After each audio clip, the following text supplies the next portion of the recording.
new sessions. Thanks for coming to a Meet the Maker session. Today, for this session, we're going to talk about the law of RuneScape. So please welcome the guardians of the law. No? Hello. Hello. Thank you. Right, guys. Could you introduce yourself, say who you are, what you do, and then we start with a few questions, yeah? Sure. So I'm Mod Coyote. I'm one of the QA testers. Some of the more recent law-induced things include Mighty Fall, that's a recent one, Marjarat Memories. I also worked on stuff like Harbingers of Tuska, lots of stuff really, all over the place. Don't let the sign fool you. I'm Mod Elfborn. Hello. I'm the real senior narrative designer. Mod Osborne does nothing. So I pull his strings. Yeah, I'm Mod Raven, content developer and creator of horribly obnoxious titles. I've worked on Fremnik Sagas, One of a Kind, and a quest that I think people know about now. Oh, yeah. Yeah, and I'm working on a quest at the moment, which, yeah. I'm Mod Stu, senior content developer. I have been working at Jagex for 8 years.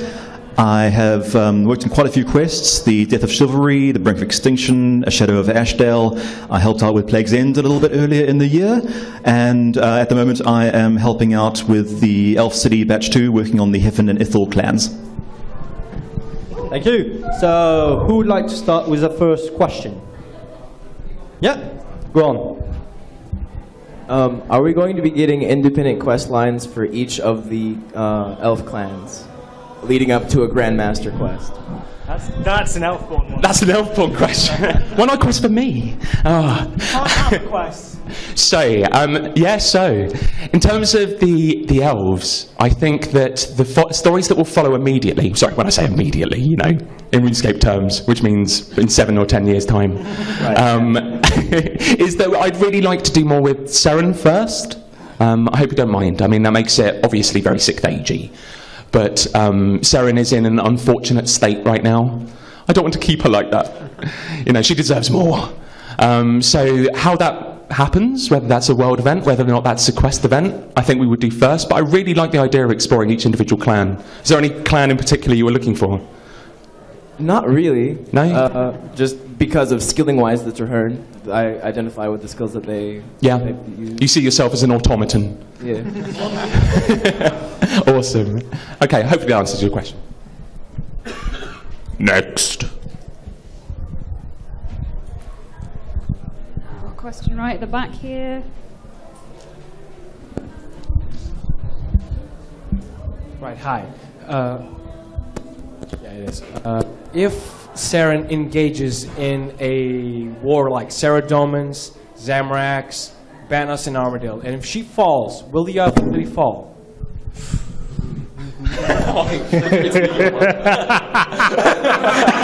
Yes. And it will be a slow, drawn-out, painful process.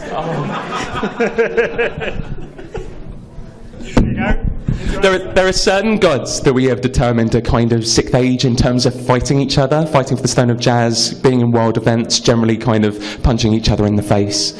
Seren isn't one of them, and so, strange enough, neither Zaros. We have bigger plans. Bigger plans. Yes.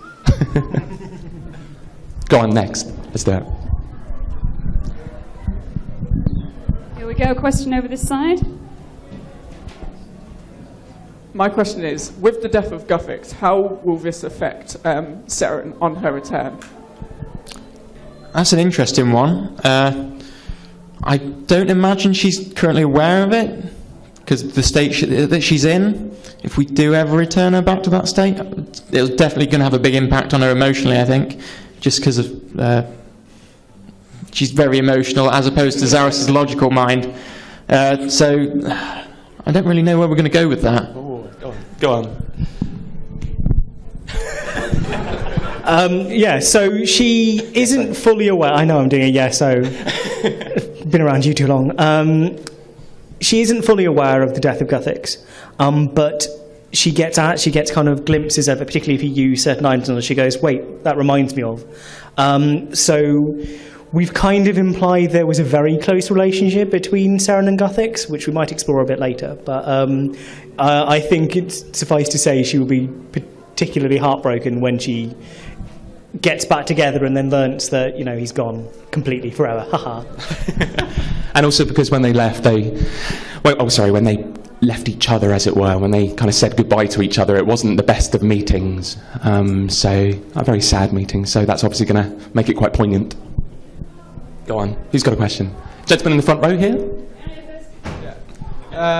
Will there anytime soon be any storylines tying Seren and Zeros up to the Elder Gods?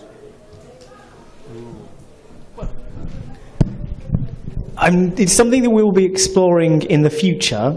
It isn't in the... So the quest I'm working on at the moment is the Elder God quest, which is the first of the series, which I think everyone knows about because it was a player part of the player's poll. It doesn't feature Zaros or Seren in it yet, but we will explore it in the future at some point, just not immediately. All right. Yeah, just remember that we're coming in kind of entry level on each of these storylines. I think a lot of the feedback, and when I've talked to you guys as well, you don't want us to suddenly jump in at the deep end and meet an Elder God. You don't want to suddenly start, you know, beating up on Dragonkin immediately. It seems like you want us to take a little bit more time, and that's something that's kind of come very recently. And so if we got straight into Seren and Zaros sibling rivalry, I think you would all tell us all to slow down and what the hell are you doing? So we're building. There's kind of a long-term plan, but obviously player power puts us in weird different directions. You know, you might come up with ideas and quest lines that you want us to do that will send us off completely different directions.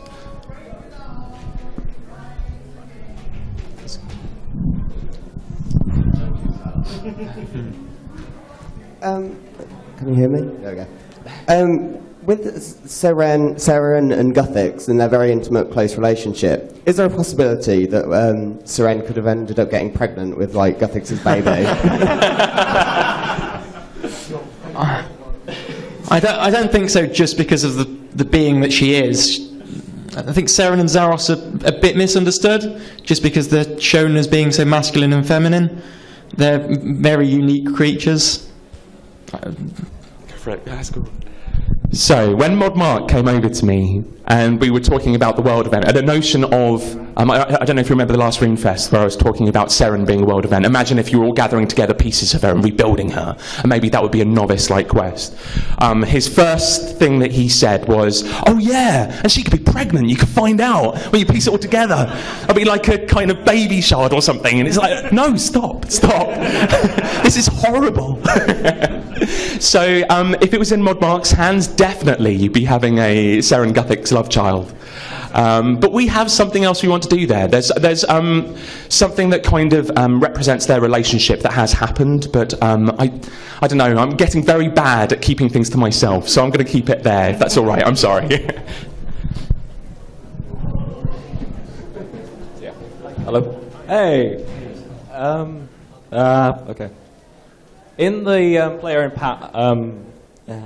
house, the Orrery, there's a second planet with two. Speak closer to the mic. Yeah. What planet is it? Did you hear the question? Could you repeat your question? I see. Do you remember? I think you remember. I don't remember. Oh, go for it. So the actual solar system that Gilinor's in hasn't really been explored.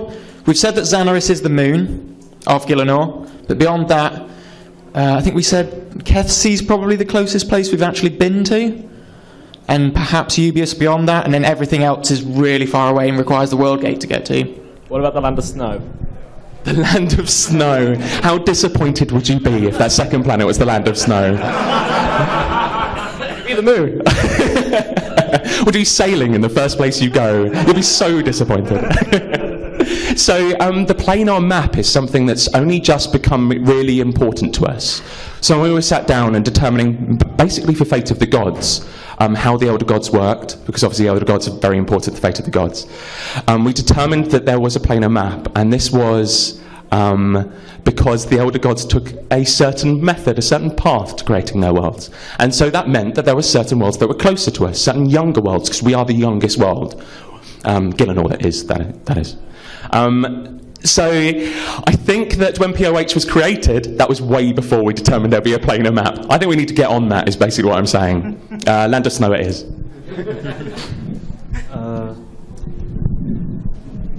Okay, sorry. Yeah, actually my question ties in quite nicely with the planar theory.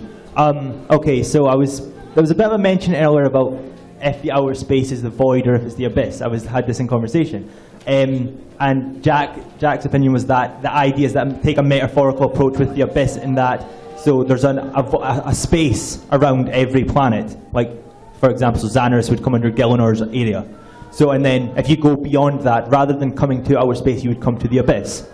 But my question is, how would you explain the abyss in regards to, if it's not literally everything and everything, so if you were to pass through the abyss, you go in a straight line. Could you, for example, from Gilinor, you could go in a straight line. Could you come to another planet? Does it work like that? Let me tell you a story. So imagine that, so there's something akin to a solar system. As we've said, there's Gilinor, there's Xanaris, there's Land of Snow, all in this kind of bubble. And so this is one of our solar systems. Around that, we have the abyss. And now the abyss forms a kind of a sponge, an aero bubble, or a Swiss cheese, or something else that's got lots of bubbles in it. And we have a very definite notion of what this abyss is. This abyss is very important, and it relates to the Elder Gods. This is something we want to tell you more about in future Abyssal quest content. And if you, as you say, if you went in a straight line from Gilinor, and you went off in a different direction, it may be that you'd hit another one of these bubbles, another solar system, within which you might find, I don't know, what's your solar system from One of a Kind? Aya. So you might come across Aya if you went in one particular direction, which it was in a large bubble, so they couldn't see, other planets, or there were even stars, perhaps, in that area. So yeah, it's the abyss is a giant kind of coral of stuff. Really quite interesting place that we're going to deal more with. And before I pass it on, just to pick up on a point someone said, you said Kethesy is close to Gilinor. Yes. Would that mean Abina would also be close to Gilinor, because Armadale mentioned Kethesy was right beside Abina in Missing Presumed Death? Would that be fair to say? That's fantastically remembered. I think that's really impressive. So I believe that Abina is relatively new. Yeah. And it's in... Oh, go for it. Oh, okay. So I think Abina is comparatively nearby to Kethesy, but it's not in part of the same kind of system. Yeah, we've got classifications for the planets, haven't we? It's not in the same classification. No, it's also, Abina's a weird special case anyway, because it's kind of gone. That's a great sound effect there. It's exploded into various different sort of shattered bits of it. So it's a bit of a weird planet. It also has its other reasons why it's a bit weirder, but that's if we ever do the quest. When we do the quest. So, with the recent addition of being able to choose sides with gods and able to act against gods, now that with the possibility of Saren returning, or once she does return, will it, for curiosity's sake, will it be possible to act against her from then onward? That's up to you, really. But I would imagine that, like Zeros, that would probably be one of those ones where we don't necessarily give a choice. I think the majority would want to put Saren back together. I can't immediately imagine that being a desire for enough people for it to be worthwhile to have a meaningful choice there. I think it's better to stick to one linear solution that is going to impact the elves on a larger scale. So you've hit upon one of the difficulties of doing narrative design in the 6th Age. Yeah, it's a real kind of, some people want to side with Zamorak, some people don't want to. What we decided to do was create a number of entities that were not side-withable. Siliske is one of them. We decided that that's not a person, that's a continuous antagonist. That's somebody you always fight against. The problem is, some people are looking at Siliske and going, that guy's a dude. I want to side with that guy. He's like the Joker. He's awesome. So we might put some delicate inflections in there. But you can imagine the trouble with something like the Zamorak Heist quest, which obviously won a poll recently, in that it's going to be very difficult to put in something that will allow you to fight for Zamorak or against him in a heist format. So we've talked over a number of things. Sorry, this is just to give you an example of how the Seren quest might work. But I don't know if you've seen Charlie and the Chocolate Factory. I like using this analogy a little bit. Right at the start, Charlie is approached by somebody, an old man who whispers into his ear and says, you know, once you've been through the factory, if you could steal some of the secrets and then pass it on to us, then we'll give you millions of dollars. Millions of pounds. And so it's that kind of Willy Wonka choice. Somebody will approach you at the start and say, okay, but you can do all of this, but when it comes to that final moment in the quest, in that Zamorak heist, then you could betray him. And that's the kind of thing that you can do without completely changing the makeup of the quest. So we'll be using things like that, and I'm no doubt you'll be able to do Seren and not, side with Seren and not with Seren. The great thing with that sort of thing is you can reflect on past choices within your quest. So Mission Presumed Death was a great one. A lot of the chat just with all the characters around on the Citadel was very different depending on whether what side you took in World Wakes and the first world event. There was lots of other examples of that, and it doesn't make a massive impact on the storyline, but the chat that you have with there and the things that you'll feel from that can be very different from player to player. And with player choices, we're getting better. Some of you have decided, I've obviously pointed out that you don't necessarily, so if you voted for Saradomin in the World Wakes, doesn't necessarily mean you're a Saradominist. We are being better in terms of letting you change your choice, or better articulate what you wanted to say there. Hello. I have a question about the portal energy and kind of the origins of energy itself. Like, Bilrak is able to draw energy from the portal, but does he draw portal from the destination? Does he draw energy from the destination? Or like the cracks of space that the portal creates? And if it's the latter, then what is all that energy coming from? Yeah. So, it's a bit of a tricky one, this. But he's more, I see it as he's drawing the power from kind of the effect of the portal, the crack it creates. So to use a real world example, if you look at a black hole, black holes suck in all the sort of matter and there's sort of emptiness, but they radiate out vast quantities of energy. The portal works in a kind of similar in terms of it's, magic, wishy-washy, a wizard did it, kind of approach. But they draw the power from that. Portals and teleportation in RuneScape in general is fairly interesting. We have a lore that goes with it that kind of explains how it works, and how it works has a kind of impact in the grander scale of things as well, if you think about it carefully. So we'll be looking more at that, and so I've lost what I was saying. So it's drawing kind of from the connection between worlds and kind of passage through them, really. If that makes any sense. Yeah, kind of. And with kind of the research of magic is not something that we're going to give up on. The spellcrafting quest was up for a poll recently, and we love the idea of meeting somebody who had created the Bones to Peaches spell and asking what are you thinking. Just like there are entities behind each spell. So we're going to do more of that. I can imagine Ariane being behind that. And I think it's fair to say the Elder God quest, certainly its earlier parts, talks about kind of researching magics and what is behind magic. Is a kind of key. Yeah, teleport being a part of that, but that's not giving too much away. Don't worry, we're not spoiling anything. Promise. Yeah, magic's a real key element to the universe, effectively. The Runespan's a great example of just raw magical energy, which is just flying around. And drawing it from there and forcing it into runes, and just generally, it's a core element that we're going to look at a lot more in future. As you can imagine, RuneScape was, when it first started out, didn't necessarily have a story for all the teleport magic that was going on. And it's one of those things, it's great fun as a narrative designer to look at all of these things and just kind of draw them all together, see if we can get a story down there, see if we can get everything that correlates, interrelates, and that might mean that the occasional thing contradicts, and we might do something about that, but it's always a difficulty of narrative design. So when you say that Gielinor was the perfect world, sort of how much do you mean by that? So is it like just the planet, or is it like the solar system, or like the whole universe? Or what? So you want to know the secret of life, the universe, and everything? I have an answer. It may be 2 numbers. Okay, Gielinor was the perfect world in the sense that it was ideal, optimal for something to happen. This is tied into quests and pillar storylines that you will learn more about. But ultimately, it had the ability to produce an overflowing anima mundi, I think is probably the best way of answering that.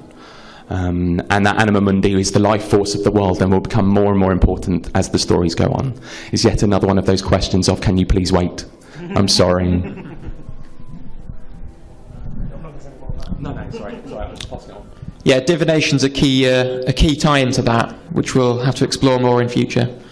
But, yeah, the energy of the world and the anima mundi generally is the lifeblood of the world, and that's really why it's the perfect world. Because it certainly has the most anima mundi of any planet in the universe at this time.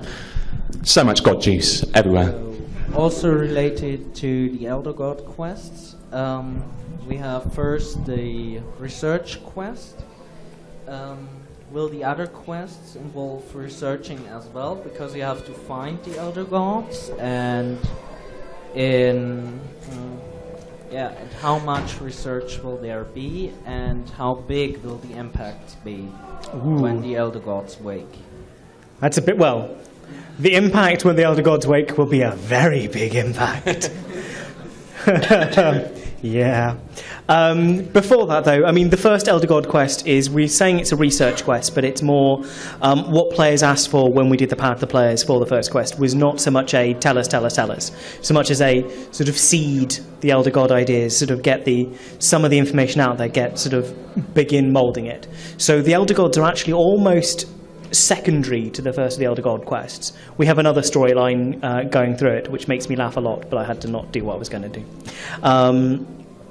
But certainly as it goes on, we're going to learn more. I imagine we'll do a couple more research ones just to be more aware, like fully of what they are, but then I think it's going to go into kind of the big sort of action things that we have planned. Sorry, I interrupted you. Will it also involve the Abyss, as you just mentioned, the link between the Elder Gods and the Abyss?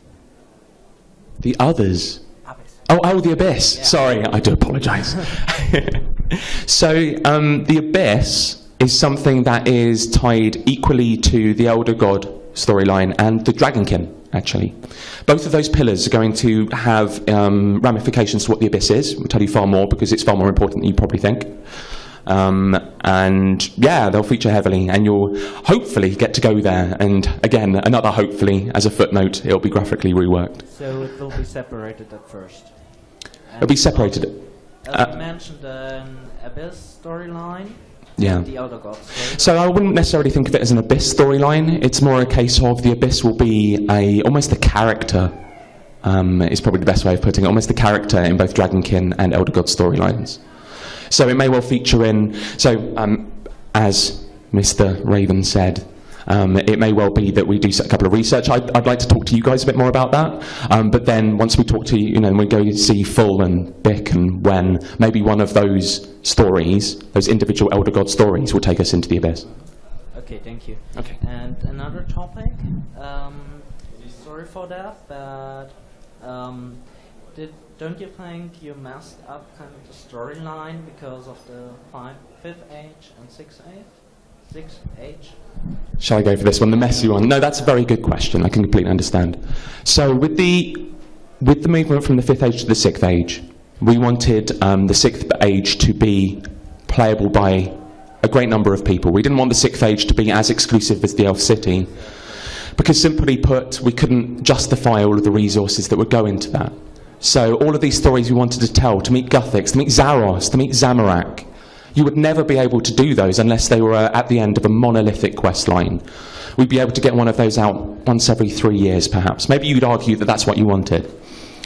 So what we've done is I wanted to kind of move from the 5th to the 6th age, and instead of having some kind of narrative conceit, you're time travelling or it's amnesia or something like this, I wanted to kind of respect you as players, that you could just kind of make that mental switch from 5th to 6th age with certain quests. What we haven't done and what we have failed with, certainly on my part, because it's just about getting the amount of time to do it, is signposting, letting players know which of these quests are 5th age, which quests do lead narratively and corely to the 6th age. And that's somewhere where we fell a little bit behind, I think, just in that kind of constant juggernaut of trying to put more and more updates out there for you.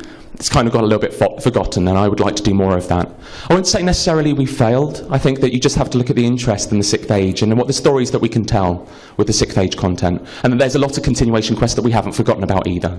So I'm just hoping that in the future, the balance that we've struck will be better for you and you won't feel like we've messed up. Well, but wouldn't it be also a solution if you have made it like Receipt for Disaster? So making the storyline slowly to the death of Gothics without requiring the whole 5th age quest line? Yeah, there was a lot of reaction to that as an implementation as well, that people didn't like that implementation either. But I think what this has done is it means that we have been able to accelerate quicker, being able to accelerate to the point where we can do world events. And RuneScape 3 can really, when it first came out, could really feel like a new experience for the people who are coming there. So I apologise, obviously, that it wasn't quite as successfully put out as you wanted, but I'm hoping that you're still engaging with and liking all of the 6th age quests. Cool. All right. Next question, please. Okay. Here. Over here. Oh, hello. Hello. It's all right, I don't have to look at you. Hello. With a game as big as RuneScape, with a lot of lore in it, do you have some kind of handwritten chronicle that has all the lore in it? And if so, would it be made available to players to read freely? Because IF1 would like to read the whole past of RuneScape in as great a detail as possible. So, that document is called Paul Gower's Mind. Paul Gower was our walking, talking lore Bible when he was with us. And everything went through him, and he had all of the kind of spider webs of content and what he wanted to do up there. And when he left, he kind of put together a number of documents, like 7 or 8 documents on individual storylines, where he saw them going, what he imagined the Magrat were doing, what he imagined it would be like to meet certain gods. A little bit about planar stuff, but not quite as involved as we got it. But ultimately, no, that didn't exist. I don't know why we don't have a giant tome, handwritten, illustrated by Modraven, beautifully bound in leather in the skin of, skin of demons or something like that. It really should exist. But now we've got something, we've got kind of a Bible online, on our Confluence, on our documents, and unfortunately it's not very printable. There's a lot of stuff there, and it tends to be a lot of scratch posts where other curators, because we've got curators, like you are curator of Penguins, curator of the Tsar, for example, are kind of sketching down what they would like those individual races to be doing, so I'm giving a little feedback here.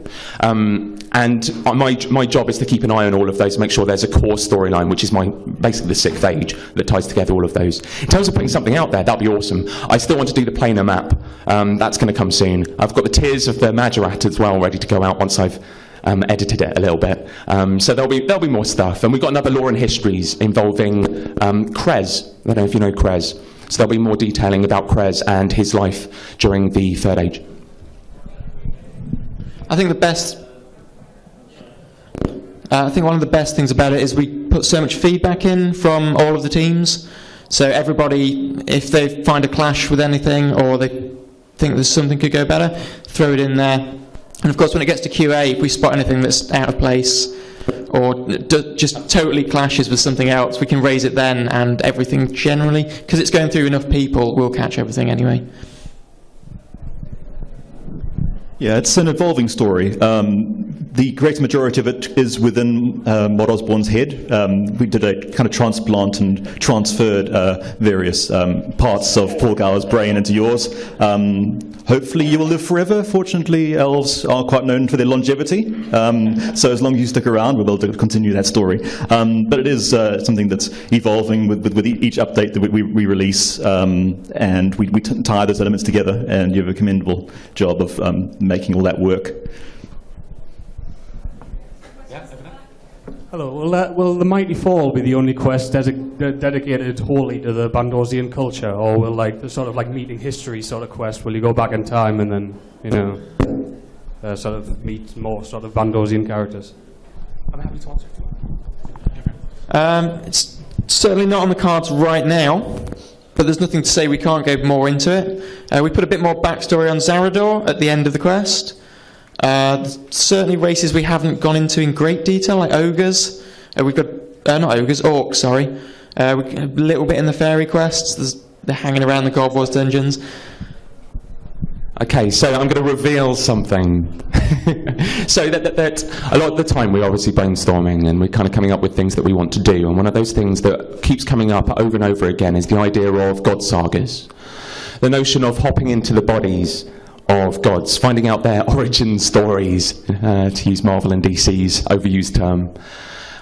So the notion of what it would be like to see the becoming of Zamorak from his perspective, or Bandos coming to ascending to godhood through his eyes, is something that we're all really interested in.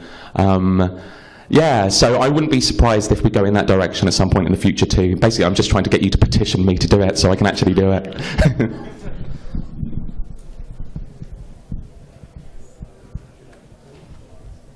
So, hello, is this working? So on the note of the elder gods in the first quest that they'll be involved in, a lot of players can already show their allegiance with gods through items. And is there any? Will there be any way for players to show that they sort of align with the different elder gods, or are they more ethereal, or are they something that the adventurers can only sort of aspire to, so they can say with the title? Will there be a way to sort of align with different elder gods? Okay, so the sort of what we call the transcendent gods, which are the gods like Zamorak, Bandos, etc., are relatable. They have personalities you can understand. They're kind of humanish in nature. The elder gods are utterly alien things. I mean, you just need to look at Ma and how little she considers anything. To see how the elder gods kind of think. Whilst the player could certainly say, hey, I support Full wouldn't even acknowledge your existence. You'd be like Rolonia, wouldn't it? Yeah, it's like Sliske and Rolonia, that you get to sit there going, look at me, and the elder gods going, nope. So the elder gods are too alien a kind of concept, too alien a set of beings to really kind of relate to. It would be up to the player to say to themselves that they would be eyeing them. We might do things like titles or something, maybe, but I don't think we're going to let you choose kind of an elder god as a faction, because they're just too bizarre. So I don't get my Stone of Jazz hat. Damn it. I've forgotten while I was going to steal the microphone off you. I was too busy with my Stone of Jazz hat. Jazz hands.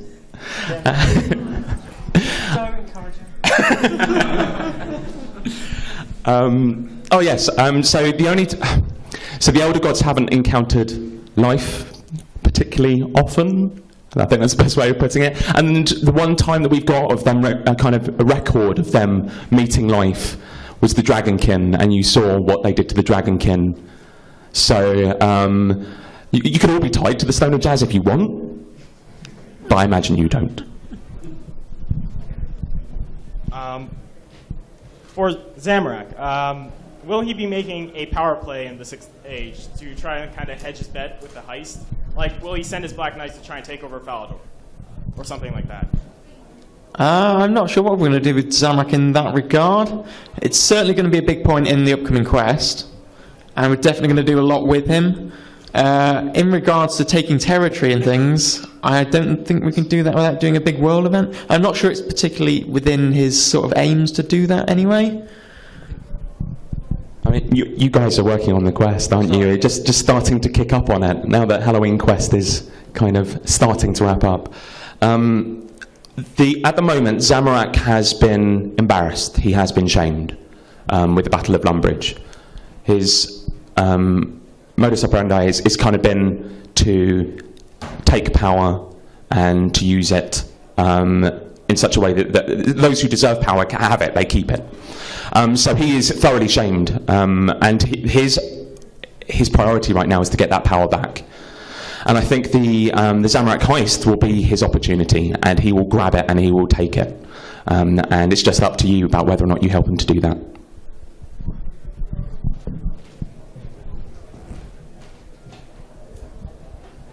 So the Sixth Age has been great. The gods are really good fun. But where are you hiding Draken, and when can we have him back? Oh, Mordana really should be here. I feel horrible talking about the Myreki quest without Mordana. I reckon Mordana asks me roughly once a week whether or not she can do a Myreki quest. So we try to get variety in every year. So we sit there and look at our release schedule. And we go, right, what do we need? We need a kind of a mix of things. That includes a Sixth Age quest. That includes a continuation quest.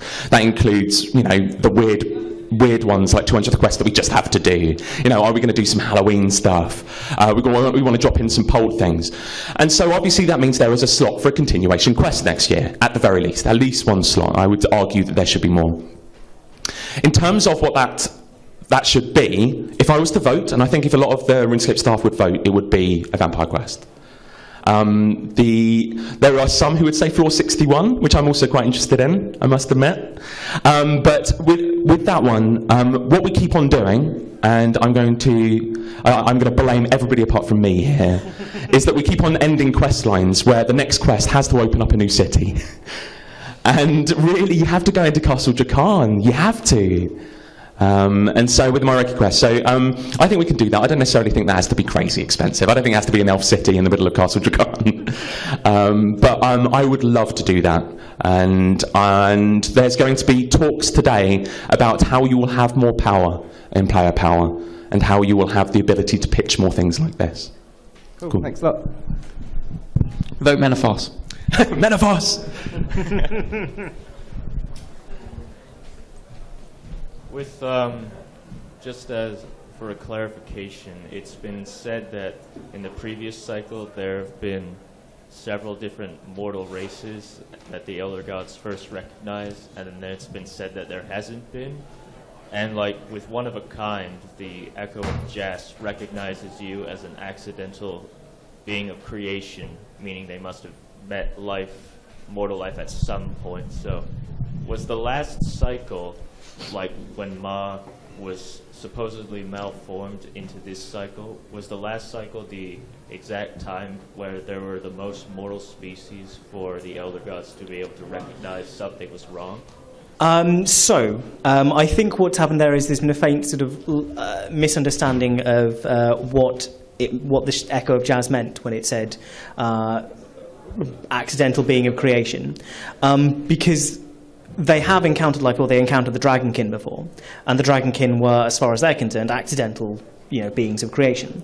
And the Elder Gods just lump all life in as the same thing. It doesn't. I mean, if you look at the sleepers, the statues, you can tell them you're a Dragonkin, and they go, oh, okay, because they don't see a difference. The Elder Gods don't see a difference. So there haven't been. I mean, there have been more races that no longer exist, but there haven't been, countless bunch of them in the previous incarnation. It is just that it acknowledges you as a life form that it didn't create, that it isn't part of the plan of the Elder Gods. And this will be the same for any life form that it comes across. So I think really now is probably the time where there are the most races. I think definitely, yeah. I'll have a go at that. It also raises the interesting point of whether or not the Elder Gods remember previous cycles, as you call it. If that is the case, then why did they start building rubbish planets first? So there's a number of questions here, and don't worry, we do have answers for them. Sorry. That was it. Sorry. Forgot my question. That's it. I don't know if you can answer this or not. We know we have not learned from Plague's End that elves originally lived for decades, and Seren's magic, blessing them, gave them centuries. How long do elves live for? Can you give an estimate on that? What is it? Because there was confusion about whether they were once immortal, or they could live for thousands of years, or if it's now only a few hundred years. Is there any idea of how long an average elf can live for? How long an average elf can live for? Yeah. Well, the original Priestess was end of Second Age was exiled. and Lady Traherne has lived at least that long. So we're talking. She's a fringe case. She's a fringe case. Okay, but none of the other elf leaders lasted that long? No. So Lady Traherne is the extreme case, and she's lived for the God Wars, which were 3,000 years? 4,000. Second Age was 2,000. Yes. So we're talking sort of 6,000 years there, so probably not any longer than that. Yeah, remember Lady Traherne has something of a life support going on that is somewhat unique to her. But I think that, again, there wasn't a pattern before we came to it. But our notion is that the average elf will live for centuries, certainly, perhaps into the thousands, if they are lucky, if they are, look after their carbs, go for runs every day. The lords and ladies are all fringe cases for most of them because they each have ways of kind of extending their life as well. So we have Lady Traherne being the extreme case, but the others have ways of doing it. So Lady Melia kind of plays around with potions and does weird shicky business that way around. And I've been around Mod Deck too long. And Lady Hairfin does all the kind of meditating and weird secret elf arts, which allows her to live longer. But most elves don't live anywhere near as long as the lords. It's a few centuries. Lord Chris turned himself into a tree. Yeah, Lord Chris has turned himself into a tree. And Lord Amlot went, well, I'm going to Spirit Plane, bye. And Iworth clearly did something evil.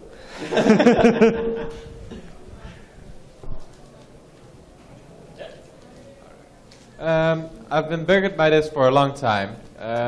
When you go to the Varrock Museum, there is the kudos guy, and he tells you that after, I think, 100 or 150 kudos, you could go to a certain island, and there's archaeology stuff there. Will that, anytime, I've been waiting for that for maybe, well, not longer than the Elf City, but a long time. And I've been bugged really long. Oh, I'm so sorry to make you wait. I think, so Mod Maz put together the Varrock Museum, and I think what she sneakily did there was put in a project that she really wanted to work on in the future, and hope that it would be put on the release schedule. So we've got a number of names for this. There's been Kudos Island. In-house we prefer the term Fossil Island. That's no secret, we've called it that multiple times. And there are certain people, Mod Mark, Mod Maz, who would do it in a heartbeat. But there are other people who think that, if you're doing a priority list, then you've got Menethos, you've got Upper Sandra, Acheron. There are a number of places that require you, or really, we feel like we are due making them for you, I guess. But Fossil Island, dinosaurs, dude. Dinosaurs. That would be great. What we've done is with Player Imports, Expansion 3, we've gone on the forums and asked you whether or not you'd be interested in going to Fossil Island via the ports, or whether or not that's just a cheat, whether or not you actually just want to go there. Ultimately, I think that there may be things that you hear about today that could make this more likely, but Fossil Island, unfortunately, not in the near future, I would say. Okay, just a quick question. You've dropped us with a ton of bosses these past months, but no lore linking them to anything. Virago just fell out of the sky, Araxor just fell out of the sky, Tuska released the Aerots and just didn't come at all. So are you planning on linking them to something, or just dropping them here and not caring about them anymore? Sure, so Virago has a little bit of chat, which brings him, he's certainly aware of the Anima Mundi and the Elder Gods and how he spawned, but there is a little bit of backstory that we've not gone into how he was originally defeated with the Maul of Omens and who did that. Araxor just sort of came out as a boss. We could potentially tie some things into Mauritania with that. Well, the vampires are... It's one of the few creatures the vampires are afraid of, so there's a nice kind of delicate theming, but you're right, there's no lore drops or journals. Sure, so whether we do that via quests or more lore drops or such like. God Wars Dungeon, we put lore drops in with each boss. So we put a lot of the backstory with Virtus, Pernix and Torva in with the next drop there. So there's potential to do it in all sorts of ways. Virago quest could be quite nice, going into the backstory of the Maul of Omens and what happened there. Yeah, all you'd have to do is defeat Virago solo, and then you get into that quest. Good luck. GG. But with Tusker, so the Harbingers of Tusker were certainly not just dropped in. I mean, we didn't thrust Tusker into the World Wakes, for example, just for the giggles of it. We've got real plans for Tusker. I really like the notion that because the requirements to become a god don't necessarily mean that you have to be a sentient, kind of intelligent life form. It could mean that a beast could become a god. I think that's really quite interesting. And so Tusker as this kind of marauding boar thing will be really cool. And I'm hoping that some of you like RuneScape 2015, which is a session that's got coming up. Yeah, that'd be really cool. Go see it. It's really good. Right, guys, I'm really sorry we've run out of time, so this is our last question. Okay, so we've seen Zamorak and Saradomin fight. We've seen Armadillo and Bandos. We've seen Marimbo and Brassica Prime. What's next on the cards? Because Saradomin and Armadillo have always been considered allies, so would you be going for a top god sort of thing? I really like the idea of it, kind of like Mortal Kombat. We've just had the semi-finals. Now on to the finals. Fight! I think you can overstate how much Armadillo and Saradomin are on the same side. I think there's certain ideological principles that are very different between the two. One is very, very active in terms of trying to, I don't know, make the world safe. The other one, not so much. Yeah, so I think that would be really quite interesting. The idea of a world event hasn't gone. We still love the idea of world events if they're done right. I don't think that necessarily they have to be competitive. I don't think necessarily they have to be kind of popularity contests either. I think there are going to be some exciting things for you to hear in the RuneScape 2015 session on that topic. Right, so this is the end. Thanks, guys. Thank you. Hopefully you've had the answers you were looking for. Obviously, the guys are here all this afternoon for you throughout the day to reply to more of your questions. And if you need more answer, get in touch on Twitter. You know the drill. Next session will be about players versus monsters. Thank you very much for coming, and see you soon. Bye. Thank you, guys.